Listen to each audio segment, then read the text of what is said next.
Hello internet friends, my name is Catherine and I'm the human behind Christian Miss Couture, and today is another Color Wheel Monday, the series in which I make my way through color theory, one color at a time. And today we are finishing the triangle, the primary color triangle with brilliant yellow.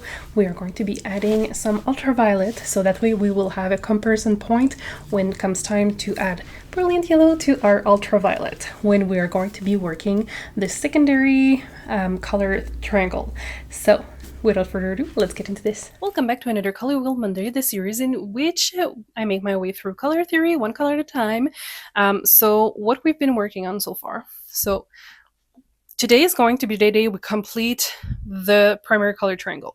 We've already completed the blue section and the red section, and we've been working our way through yellow. We have added the red, the blue, we've did our gradient of yellow, we did add our black into it, and we've so far added the Kelly green and the blazing orange, and now we are going to be adding electric violet.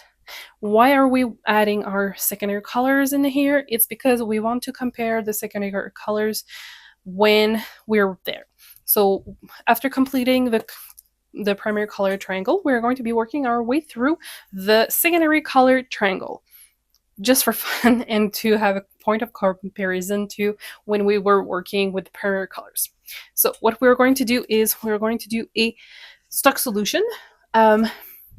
I still have leftovers of brilliant yellow, so we're good with this. So we're just going to be doing the stock solution for our electric violet.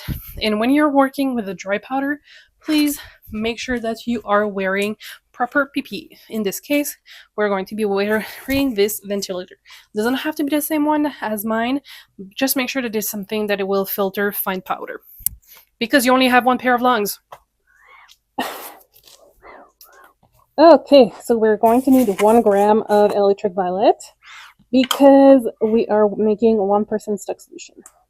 1% stock solution, I am sorry, 1% stock solution is 1 gram of fiber for 100 milliliter of water. Come on, come on, come on. I can't find my spoon, so there's that. I need to find the spoon. Oh, look at that. I did find a spoon now. Perfect. Okay.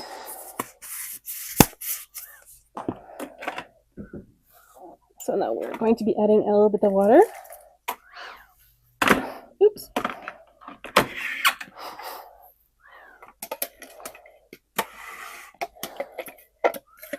Okay. This one dissolves really nicely. And we're going to fill it up until we reach our 100 milliliter.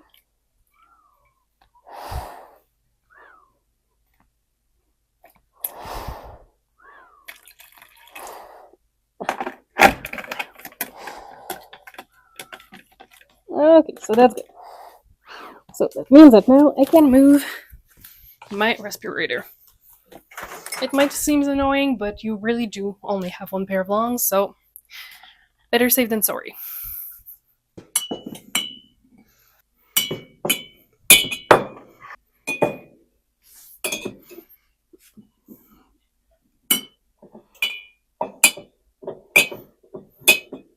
Okay, so what we're going to do now is we're going to be adding the colors together.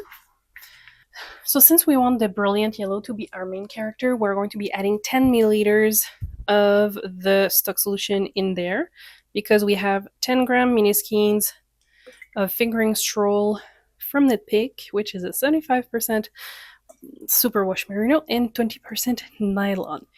So if you want a 1% depth of shade for 10 grams, you need 10 milliliter of our 1% stock solution. And this is why I use 10 gram mini skeins, because this makes my life and math so much easier for me. There we go. And now we just need to add our electric violet. So for electric violet, we want to do 1.05% depth of shade up to a 1% depth of shades here. I'm very curious to see what this one is going to look like. I generally feel like we might obtain like a brown, maybe? I don't know. We only had one brown so far on the show, so that would be fun if we had another one. But it doesn't look brown, it looks almost red in there, so I don't know what to think. I don't know what to think. Let me know in the comment box what you think will happen with this, because I'm very uncertain. Like, doesn't it look red to you? Maybe not, I don't know.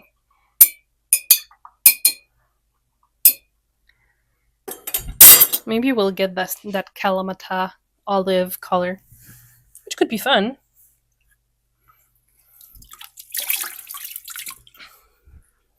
So I've pre-soaked my 10-gram mini skeins. Okay, and now it just looks yellow.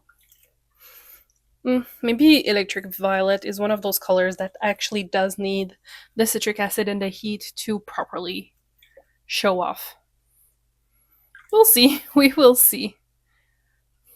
So there's approximately 300 milliliters of tap water in the jars, and there is no citric acid as of right now because I like to give a chance to the color to strike a little bit more evenly. And when you don't have your citric acid right away, it's a good way to ensure that because there will be a slower striking point for the colors. I'm just very curious of the color that we're going to get here.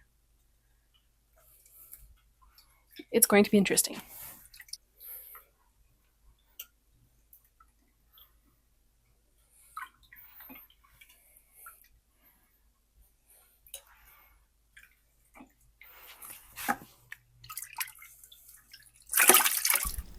So my apologies, my camera ran out of battery, so we are missing some footage, unfortunately. So sorry, friends.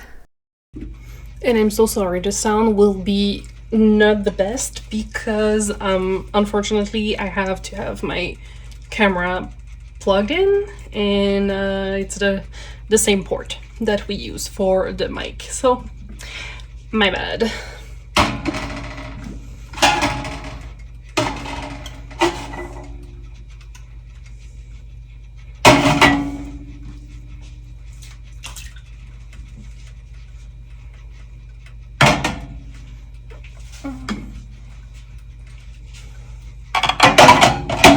Oh.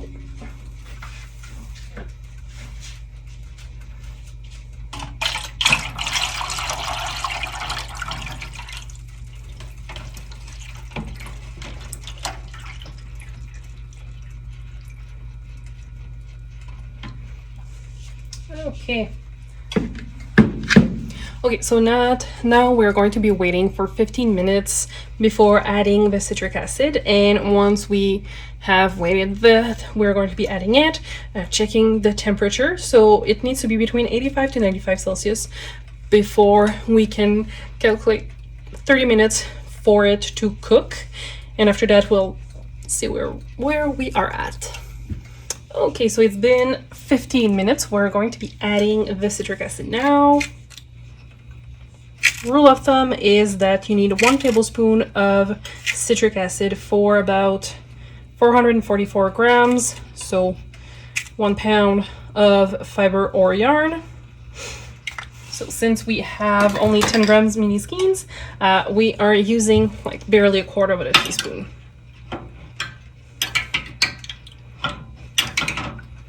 I'm very curious to see what this is going to give off. Very curious. Okay, so we're going to let this reach 85 to 95 Celsius. Once we've reached that point, we're going to wait half an hour for it to cook, and after that we're going to turn it off, let it cool off overnight, and tomorrow we're going to wash it. So see you in a bit. Okay, so we are going to turn this off and let it cool completely overnight, and tomorrow we are going to be washing it off, and I will see you tomorrow. Okay, so now we're going to be washing off the excess dyes. I'm not expecting any bleeding. Ultraviolet is also a color that doesn't bleed a whole lot, so combined with brilliant yellow, this is actually a fantastic combination of colors to not bleed on me, which I appreciate, so I don't have to work as harder as I do for some colors. Some purples that do leak, or definitely purple pop, but that's because there's a neon pigment in it, and as soon as you have a neon pigment, it's going to bleed out. So unfortunately, that's something that you need to consider. And I don't know what's wrong with my zip ties lately, but I've been struggling a lot with them. They keep snagging onto the yarn, and it's just so annoying. But that's life. I can deal with it. Yeah, so at least we don't have any bleeding. So what it is, if I only have to struggle a tiny bit with my zip ties. So we're going to put that in the spin dryer, and then we're going to be let it dry overnight, and we're going to watch the mason jars that are completely cleared. Amazing. And here's the final result of adding our ultraviolet to our brilliant yellow. You can see we obtained this sort of like greenish brown color towards the end, which is interesting. It's not exactly what I was expecting. Well, a little bit, because in ultraviolet we have some blue, so that's something to be expected when you mix yellow and blue to have green. And I guess that the red from or the maybe it's a pink would create the brown, so I guess it makes sense. I'm not exactly surprised, but I am still a little surprised by the shades of it.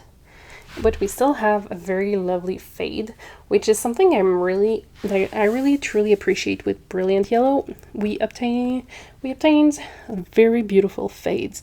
It's not as subtle as some other things that we've made in the first portion of the series. For example, with the Fire Engine Red, we had very subtle fades, where with the brilliant yellow we have more drastic color change, and I really appreciate it about the brilliant yellow. So kudos to brilliant yellow. If you liked the video, please consider sharing, liking, and subscribing, and I'll see you in the next one very soon. Bye.